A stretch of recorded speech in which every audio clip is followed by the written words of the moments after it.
Welcome to the channel today. On this episode, we are going to talk to Ivan, him and his dad started Mokrin House, which is the co-living space that we're in this week. And I'm so excited to talk to him about his own journey of becoming a remote worker, why he feels like it's important to create a space for remote workers. How is it in Serbia? We're in the middle of Serbia. So what is that like? And how is that on the scale of remote working worldwide? And the trend that he's seeing for companies who are sending their employees to come and work here remotely and get some focus work done, have everything taken care of, and why that's amazing. So let's dive right into it.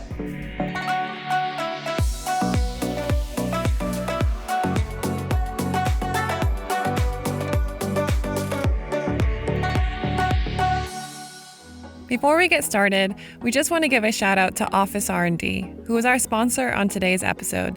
They are a co-working management software company that helps workspaces around the world deliver better experiences to their customers.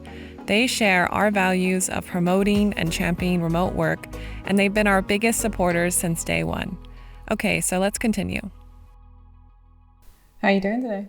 Doing well, how are you? Good. I'm really excited to finally be able to sit down and talk to you and learn more about your vision for the space. So we are here at Mokrin House, which is your baby, I know. A little bit, yeah. A little bit, yeah. I know that you were saying that you're not necessarily into job titles or anything, but what would you say your part here at Mokrin House is? Something that I actually was titled for the longest time, it's project leader. I think this is a project that we're developing, and I consider myself, until recently, operational leader, now more of a strategic kind of like, where are we going leader. Okay. So from what we've been here for the week at Mokrin House, and I'm going to tell you how I will describe it, but I want to know if you agree with that. So I would describe it as a co-living space that hosts individual remote workers and also groups who are doing workations or work retreats. And then you're able to employ the town people. You have like 23 employees, right? Something like it. Yeah, but it's like the most luxury space that I've been to. It has a gym, pool, hot tub. We have a bathtub in our room. Like I've been using that every night. It's amazing. All of your meals are cooked like for you. And Ivan has even been cooking our meals because the chef has been out. Very, very good food. Thank you. And most of it's been grown in their local garden. So, or you guys have, I wouldn't even call it a garden, you have a proper farm now. It is a farm, yeah. Yeah, and everything's grown from there. And then you try and do your best to be as sustainable as possible. So like all of these things I super resonate with. Is that how you would describe the space yourself, or do you have a different version? Yeah, I think it's a fair observation of how the space is and how it operates. And what I would maybe add to it is what we hope it does in the local community and what we hope it will be in the future. So what we are hoping is that this is just the beginning. So that we are just like a nucleus of the greater idea, which is to revitalize the entire village. Because like most of the villages in the world, this small community is dying. It used to have 13,500 inhabitants, now it has 5,000. Okay, obviously that was on a greater scale of time scale, but still there's a big shift that people are leaving the village and going into towns. And then also Serbia has that problem that demographics is changing because a lot of people are leaving the country as well. So our idea is to have a concept that can, prove that modern, good quality life is possible in the countryside, no matter where. So just to back up, we are actually in Serbia. On the border between Hungary and, well, I guess on the border of Hungary, right? Now, Romania is 3 kilometers away, and then 20 kilometers... Shows where I know where we are. 20 kilometers away. You're quite close. 20 kilometers away is the Hungarian border. So we're just at like a northeastern tip of the country. So if people were coming here, they'd fly into Budapest, cross the border, or they'd fly into Belgrade. Or they would fly into Timisoara, which is actually the closest airport, with a lot of low costs. Where is that in Romania? That's 80 kilometers from here, like exactly 80 kilometers. And that is the closest airport we have. I didn't even know that. Well. So learn things every day. But I want to talk, so our show here is about, people working remotely from all different angles. And you guys are hosting a space where remote workers come into, but you personally, why and how did you get into this? Like you have your own story of remote working, right? Yeah, before this in a previous life, I was a social media manager and content creation manager and everything around that, like creating strategies and campaigns around social media platforms. And after working for a traditional company, covering several brands, I decided to shift and become sort of a consultant. And when I realized that it was very difficult for me to work from my home, I tried out working from cafes. That didn't really work out well. And then I discovered co-working spaces. This is in, I don't know, almost 8-9 years ago, something like that. And whenever I was late on my deadline, this place already kind of existed. It was still in semi-construction. It wasn't. And this was a family project that was kind of like didn't have an exact idea where it's going, but like more of a theme rather than a concrete like goal where it's going. So I used to come here and finish everything. I was like, maybe I'm not the only lunatic who can come here and because whenever I was late on my deadlines, I'd come here and I just plow through my work without a problem. And I was like, maybe we have something here. Maybe this is exactly what we thought it can be. It's like a space for really good deep work. And everything's taken care of for you, so you can do it. Exactly. So everything is taken care of for you that you can actually. What people say is that they get a lot of things done on one side, and then on the other side that they get rested more because there's no commuting, there's no traveling, there's no, doing miscellaneous stuff like cleaning because we have a cleaning staff, we have a cooking staff. So everything is taken care of you, so you can actually work more, but relax more. So people feel both. I guess more rested and then also more productive. That's what their main things are that they say about this place. So you kind of, I wouldn't say fell into it, but you organically became a remote worker yourself through your job. Where do you think the future of remote working is going? I mean, I think it's, unless something radically changes but literally radically changes in the workspace, and in the work industry in general, this is a trend that is definitely going to be growing because it makes more sense. A lot of jobs do not require you to sit at a desk anymore. A lot of jobs can be done just via computer, and then why would you? From the employer side, you can rent less space. You can maybe even, I know a couple of examples of companies who decide to give you a little bit of like a decrease in salary, and the employees take it gladly because they know they can take that income and then go to another country and comparatively have much more money. So like trade, so less money but more freedom. So whenever there's a win-win between an employee side and an employer side, and in the employer side, the win is obviously the financial costs of benefits of having a remote worker, and then on the employee side, the benefits are living the lifestyle that you want. That can be, when you say remote work, that means working maybe from home or from a local co-working space or traveling the world. They can be anywhere from those two, somewhere in the middle of the 2 points. But that is what definitely is going to be shifting and growing. Obviously, not fully. Obviously, you're always going to have jobs that require you to be in an office. But from my own experience here, we had professions that I would never expect to come here. We had accountants. Photographers, obviously I was always expecting we will have developers and designers, and those people I always envisioned they could work from anywhere, but having a lawyer here or an accountant was something that was a surprise. Also like business owners that have online businesses that don't require them to be on site. So I think definitely there will be a shift towards that. It doesn't necessarily mean that hopefully we'll be very included in it, but I'm 100% sure that this trend is not going to stop. Yeah. And when it comes to teams that are coming here, I've talked to some of your team about this, but you guys don't necessarily want to be work retreats where everyone's team building. You want to be workations. So explain more what that means, because I think that's still an emerging market in itself. So this is something where whenever there's a team building and this radically changes the culture of our space instantaneously, because we have a group of 20-30 people that come in that just want to be here for 2 days. They don't look to incorporate themselves in the local community, in our own community. They just come and use this as a service, which is in a way from their aspect fine. But what we appreciate much more and what we think gives a lot more benefit to the people that come for longer times and want to immerse themselves, want to take a bike ride to the village, meet a local, eat local produce, really get to know how life evolves here. Those are the things that I think are much more valuable for us as a company, as our own team, but also to the people who come. When they immerse themselves in the local community, gain a lot of knowledge of how it is to like to live in the country today, how it is like to live in Serbia, you know, like, and these are the things that you bring with yourself anywhere that you travel. You will remember always how this country and these people made you feel. And I think this is something that is, you know, highly beneficial to anybody who likes to explore the world.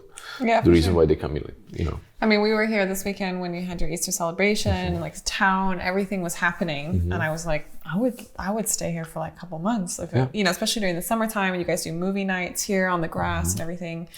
Yeah, that's why we really try even when we have those teams that are like 20 people to come in, we tell them, you know, like, hey, just so you know, there will be a local event taking place while you're staying here, and you're more than welcome to join. Everybody's always invited to. And the best results and the best conversations happen exactly in that crossroad between like somebody who's like from here or local, or somebody who's staying here for longer, and then those kind of intersections in people who, those conversations between the people who meet, those are the things that I think, I mean, they feed me anyways, like, you know, like emotionally, and that's why I'm doing these things. That the reason why this project makes sense for me is because actually it connects this local community to the world, and the world to the local community. So you get to know it, and it's a win-win. As I said, between the employers and employees, here we have like a win-win situation where everybody's gaining something from the conversation and from the interaction with each other. Yeah, I love that. So like, I guess a program or the way that it could work here is if people sent, like employees or sent here to just work from here. Not That's actually the best results that we have. We had companies that come here with a mission, with like, okay, we need to develop a strategy. We have 5 days, and that works okay. But the moment when people are sent to, you know, just go there and work. And when I say this, I don't necessarily always think of us. I just think that if a company has an option to send anybody to work remotely, just send them. It doesn't have to be a place like this. It can be another place. It will change the perspective. It will shift the perspective of the worker. It will provide new, bursts of creativity, new ideas. Once you change the context, it can really be beneficial to the employee, and then in the end to the employer as well. I just generally think that, you know, there should be some stability. And I'm not saying that, you know, every day change your workspace. No, find your like new norm. So for 2 weeks work, I don't know, on a beach, in a mountain hut, in wherever, like in Mokrin House. Have a rhythm, develop a rhythm, but change it from time to time. And I think that they will, because even now, like, okay, I live and work here, but some of the best results that I have is when I leave this place, because I am not, this is my new normal, and plus I'm operationally involved with a lot of things. So I can't be completely focused on my work when I'm here. That's why I also create another Mokrin House experience for me somewhere that is not in Mokrin House. So we focus so much on creating that experience to others that we can't really do it ourselves. So that's why I know, like, you know, every month I go somewhere for like, you know, a couple of days, isolate myself. And that's when all the strategic decisions get made, how like new ideas emerge from new experience. Yeah, when I do business consulting, we always have a term where you say you have to like step outside to work on the business instead of being in the business. Definitely agree with that. So I love that. I want to like my last thing I want to talk to you about is Serbia in general. Because how old were you when all this stuff was happening here in Serbia? Depends what stuff. There was a lot of stuff happening. I guess the last crazy thing that happened. Well, everything started basically in 1991 when Yugoslavia, the country I was born in, basically violently fell apart. So I was only 2 years old when that started. But that lasted until that war, and that whole conflict lasted until 1995, when I was already kind of like first things that I was remembering, let's say. But the last major thing that was happening was in 1999, there was a NATO bombing of Serbia. So that was 10. And we had also like recent history is quite violent. Well, our history in general is quite violent, but we had a prime minister assassinated in 2003. So that was a very disruptive period.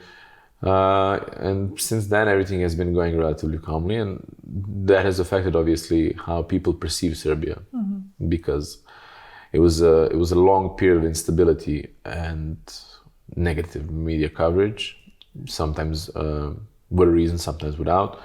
But that is a problem that now Serbia is now starting to emerge as a country that is, you know, safe to travel, has, you know, fun people that are educated, that are not barbaric savages that like some people thought that we were. Yeah. I went to high school in Switzerland, and I was in 2004 till 2008. I was living in Switzerland. The perception of the people was much different than it is now. So I think it's changing for the positive, but I still think it's way, way below what it should be.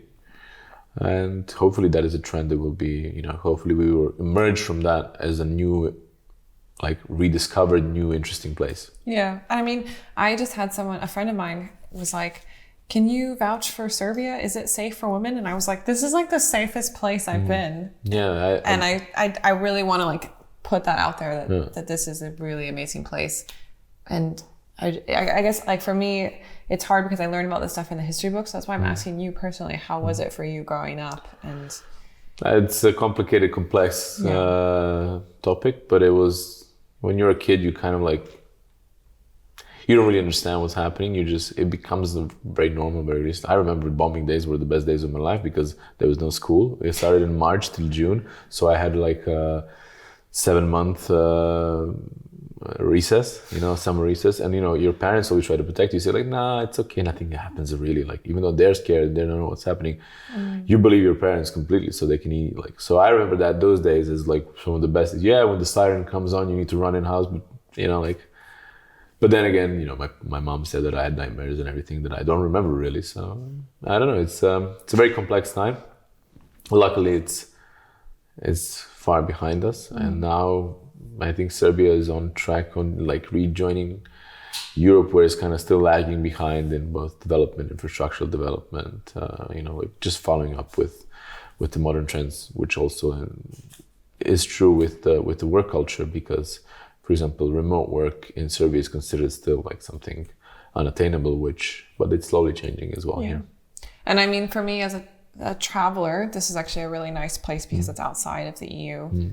Like because I'm an American and I can't only be in the EU for 3 months or 180 days, whatever. Yeah.